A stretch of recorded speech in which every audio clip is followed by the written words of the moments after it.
Time to talk to the Greens leader, Adam Bandt. To take us there, here was climate spokesman Chris Bowen on Labor's plans to reduce emissions. We have a lot of catching up to do as a country. We've got 9 years of denial and delay to catch up on. If we were starting in 2013 or 2016 or 2019, maybe it'd be different. We were starting in 2022. 43% is ambitious in 92 months, but achievable. And more than that, it's more than a target. It's a target with teeth because we explain how we'll do it. Adam Bandt, welcome to the program. Hi, David. Now, you want to end the use of coal and the export of coal within 8 years in Australia. Coal's Australia's second biggest export. It generates billions in tax revenue for Commonwealth and state governments. What would it cost to speed up the end of coal that quickly? Well, we've launched this week a comprehensive plan to get out of coal in that time frame. It's what the science requires. And our 10-year plan saves the budget $52 billion over 10 years, in part because we're going to end the handouts to those big coal and gas corporations and put that money into building renewable energy. Our plan will create 805,000 jobs and save the budget money. So it's no longer a question of cost. It's a question of how much can we save. And look at the costs to Lismore. Look at the costs of people who are recovering from the bushfires and the droughts. You've got to factor those in as well. But even without that, our plan will save the budget. So it'll save the budget more than $50 billion. Where are those numbers coming from? Well, we've released a comprehensive plan this week. It's all costed by the Independent Parliamentary Budget Office. It's been up on the website for some time and none of our opponents have managed to poke a hole in it. And that's because increasingly people are realising we're giving $10 billion a year in handouts to big coal and gas corporations and the fossil fuel industry to make the problem worse. Now, rather than... But what are they generating in tax revenue? I'm just trying to get to what the cost will be of losing not only that income for the economy, but the revenue for the budget. Well, we've had it costed our plan to put a pause on new coal and gas mines, and which is what we were putting on the table if we were in balance. Yeah, that's power, separate to this one. I'm talking about ending the coal industry altogether. Well, phasing it out over that period of time, again, we've had it independently costed by the Parliamentary Budget Office, and when you fund it by taking away the handouts that we're giving to the big coal and gas corporations, asking many of those big corporations that pay no tax and that get the gas for free at the moment to start paying for it and to start paying tax, you actually save the budget money. And included in that, on that jobs question that you asked, included in that is our plan to ensure that as we transition, coal workers get their income secured for up to 10 years as they move into other jobs. So in terms of the cost... So just explain how this works. You're saying we lose all that tax revenue in 8 years, you're paying the coal workers, a permanent income, and yet the budget's better off. Well, right? We gain tax revenue from new export industries as well, and this is the whole point. In 8 years? We've got a massive opportunity here to be exporting green hydrogen, to be exporting green metals, green steel. I've spent a lot of time... Can you do all that in 8 years? Yes, you can, and you definitely can, and we have to. That we have a hydrogen industry to rival today's coal industry. We can definitely have a green steel industry. We can have green metals industry. We can have green aluminium. I've been up in the regional towns in Queensland, for example, spent a bit of time in Gladstone and Rockhampton and Townsville. Australia is blessed with the second largest deposits in the world of vanadium. It's a mineral that's used for creating those big batteries, like utility scale batteries. Now, why don't we dig it up, process it here and be building here the kind of products that Australia and the rest of the world is going to need in the 21st century. And you're right that some of those centres you mentioned are potential sites for hydrogen and so on. Some coal mining towns like Billawheeler or Muswellbrook, they're not going to have a hydrogen plant or a lithium mine there. What happens to them? Well, I've spent a bit of time in the Hunter, in Newcastle, going to places like Singleton and saying, look, here's our plan to ensure that as we switch off coal and get out of coal, which we've got to do to tackle the climate crisis, we need to do it in a way that looks after workers and communities. And so our plan is for a job-for-job guarantee. You say to new employers, we will give you a subsidy to take on workers from the coal industry, employ them, maintain them at their current wages, and the government will step in and help pay the wages. So who takes on the coal worker from Muswellbrook? Well, whatever industry is the right for that area. So Hunter, for example, what industry is going to go there? It could be a manufacturing hub. It could be a manufacturing hub. So do you pay for a manufacturer to set up in a town like Muswellbrook and you pay for all their workers as well that have come from coal mines or coal-fired power plants? We do. Government should step. We've seen industry transition done terribly in this country, and we've seen the car industry pull out overnight. Just to be clear, you're saying pay for all of that. You pay for the private sector. You pay for their jobs, and this is all going to save money. The government contributes to it, and we're doing it at the moment, but we're just contributing to coal and gas, right? We're saying redirect those subsidies that at the moment are going to coal and gas, put them into areas like manufacturing, minerals processing, that create jobs in those regions where the coal and gas are at the moment. All of this spending, so that there's something there to switch. All of this spending, and we lose the revenue, and we're still better off. You said this is the costings on your website. I couldn't find it. Well, we've released a plan this week. The costings? Parliamentary Budget Office. We've got Parliamentary Budget Office costings for the whole plan. Have you released those costings?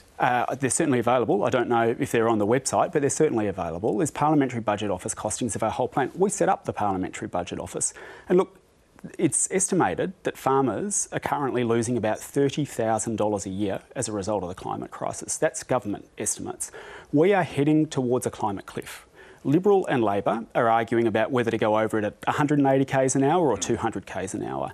The rest of the world is giving us a very clear message: we've got to get out of coal and gas. Now, Labor and Liberal aren't talking about that. I know your message on that, but you're telling me that the Parliamentary Budget Office reckons our budget will be more than $50 billion better off shutting down all of this in 8 years and paying for all of the things you're talking about. We have released a fully costed plan, and it leaves the budget $50 billion a year. The Parliamentary Budget Office find that we're $50 billion better off? Yes, and I'm happy to sort of step you through it all, but it involves, for example, making those billionaires and big corporations pay their fair share of tax. Oh, so this includes other measures? Growing green metals. Now we're getting to it. So you're saying this includes doing all sorts of other things like taxing billionaires and so on, not just the coal industry. My question originally was about what it means to shut down the coal industry, not all of your other tax plans. Well, you've got to look at this as a plan, right? You've got to have a plan. And I'm pleased that someone wants to kick the tyres on our plan. Yep. We're facing some big issues in this country, right? Some really big issues, including the climate crisis and the housing affordability crisis. And at this election, neither Labor or Liberal have got a plan. We're putting a plan out there to tackle I was asking about the coal industry specifically, including a plan what that to would get cost. out of coal. I just want gas. viewers to know that you're not suggesting shutting down coal would magically make us $50 billion better off in 8 years. You're talking about all sorts of other things. We're talking about a comprehensive plan to power past coal and gas. All right, good to establish that. But we need it, right? We need it. And we're going to an election where we're facing a climate crisis, and Liberal and Labor are basically fighting with each other to say, no, we're going to open more coal mines. I mean, the world scientists are pleading with us to get out of coal and gas, and at this election, Liberal and Labor are saying they're going to open 114 new coal and gas projects. And if criminal. If we could see those costings, that would be helpful as well. Look, on housing, you've listed housing affordability as a top priority if there is a hung parliament. Are you satisfied with what Labor's announcing today? It's a small answer to a huge problem. I mean, they call it their Help to Buy scheme. It should be called the Hard to Get scheme. There's only going to be about 5% of first home buyers that are going to be able to get it, and it might in fact push up prices. In balance of power, our position is clear. In balance of power, the Greens will kick the Liberals out. We'll push the next government to tackle the climate crisis by stopping opening new coal and gas mines.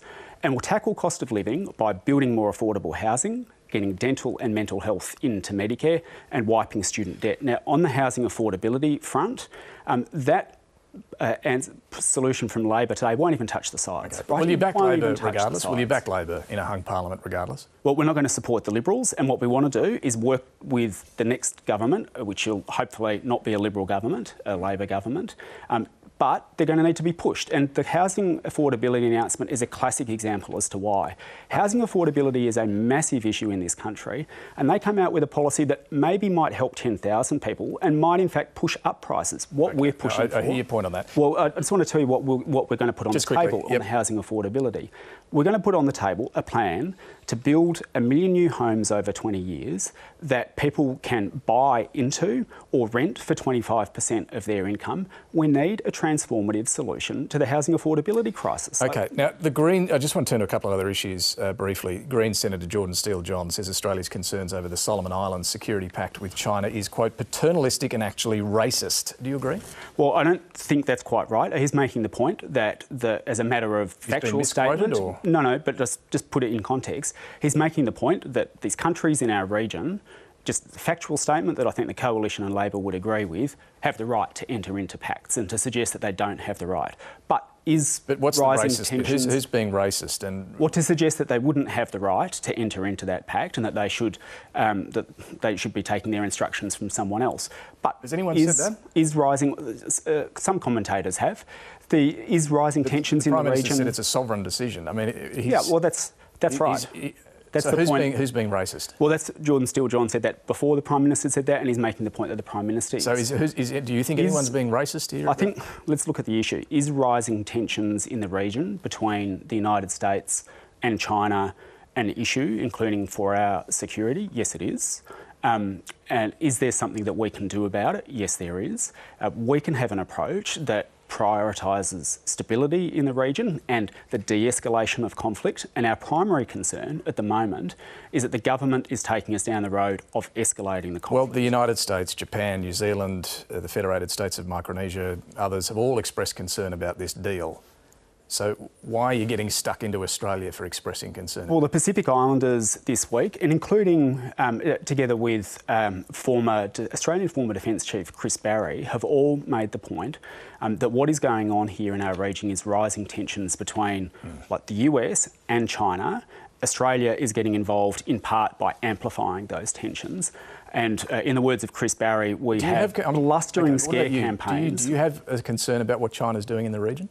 I have concerns that China and the US, that's escalating tensions, because I do think it will have issues. Are they both as bad as each other? Or? Well, the tensions are escalating, right? Yeah, we know that, but do you have a concern with what China's doing in the region? I mean, on China, it's been the Greens for a long time that have been consistently pointing out that the Chinese government, and I think we should...